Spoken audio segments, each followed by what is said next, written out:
জাতীয় পাট দিবস ২০২৬ উপলক্ষে আয়োজিত অনুষ্ঠানে রাষ্ট্রপতি মোহাম্মদ শাহাবুদ্দিন বলেছেন, হাজারো মানুষের আত্মত্যাগের বিনিময়ে বাংলাদেশ গণতন্ত্রের ধারায় ফিরে এসেছে। সেই ত্যাগের মর্যাদা রাখতে দেশকে জ্ঞান, বিজ্ঞান ও প্রযুক্তিতে আরও সমৃদ্ধ করে স্বনির্ভর বাংলাদেশ গড়ে তুলতে হবে। শুক্রবার সকালে রাজধানীর ওসমানী স্মৃতি মেমোরিয়ালে আয়োজিত অনুষ্ঠানে তিনি পাট চাষ বাড়াতে কৃষকদের প্রতি আহ্বান জানান। উন্নত প্রযুক্তি ও উচ্চ ফলনশীল পদ্ধতি অনুসরণ করে পাট উৎপাদন বাড়ানোর উপর জোর দেন তিনি। রাষ্ট্রপতি উদ্যোক্তাদেরও পাটভিত্তিক নতুন ও আধুনিক পণ্য উদ্ভাবনের আহ্বান জানান। বিশেষ করে পরিবেশ বান্ধব পাটের ব্যাগ ও বিভিন্ন স্বাস্থ্যসম্মত পণ্য তৈরি করে বৈশ্বিক বাজারে মেড ইন বাংলাদেশ ব্র্যান্ডকে আরও শক্তিশালী করার কথা বলেন। তিনি বলেন, পাট বাংলাদেশের ঐতিহ্য ও অর্থনীতির গুরুত্বপূর্ণ ভিত্তি। বিশ্বজুড়ে পরিবেশ বান্ধব পণ্যের চাহিদা বাড়ায় পাট ও পাটজাত পণ্যের সামনে তৈরি হয়েছে নতুন সম্ভাবনা।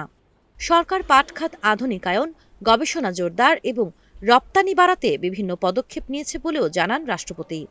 পাশাপাশি পরিবেশ রক্ষায় পলিথিন ব্যাগ পরিহার করে পাটের পণ্য ব্যবহারেরও আহ্বান জানান তিনি।